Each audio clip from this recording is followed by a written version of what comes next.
रामपुर की सरजमी पर सदियों से एक हवेली खामोश खड़ी थी, रानी महल।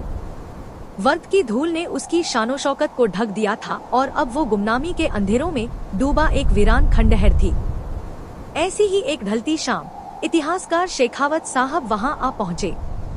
वो उन कहानियों को आवाज देते थे जो खंडहरों में दफन हो जाती हैं। उनकी अनुभवी आंखों में एक अनकहे राज को बेपर्दा करने की बेचैनी साफ झलक रही थी। उनके धकेलने पर हवेली का विशाल दरवाजा एक दर्द भरी चरमराती हुई आवाज के साथ खुला। अंदर हवा में सीलन, धूल और गुजरे हुए वक्त की मिलीजुली गंध थी। कमरों को खंगालते हुए जब उनकी नजर एक पुरानी अलमारी के पीछे छिपी दीवार पर पड़ी तो उनका दिल धड़क उठा। वो एक राजदार दरवाजा था, हवेली के सबसे गहरे राज का प्रवेश द्वार। दरवाजे के पीछे अंधेरी सीढ़ियां थी जो हवेली के दिल की ओर ले जा रही थी।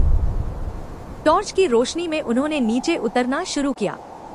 यह एक तहखाना था जहां पर धुंधले चित्र बने थे और हवा ठंडी थी। धूल और जालों से लिपटा एक भारी लोहे का संदूक। कांपते हाथों से उन्होंने सदियों पुराने ताले को खोला। संदूक खुला, पर अंदर सोने चांदी की चमक नहीं बल्कि पुराने कागजों का ढेर था। उनमें रानी के उस महान फैसले का जिक्र था जिसमें उन्होंने अपना सब कुछ अपनी प्रजा के नाम कर दिया था।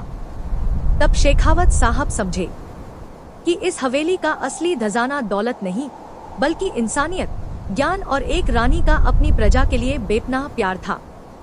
उन्हें रानी महल का वो राज मिल चुका था जो सोने से कहीं ज्यादा कीमती था और अब इस असली विरासत को दुनिया तक पहुंचाना उनकी जिम्मेदारी थी।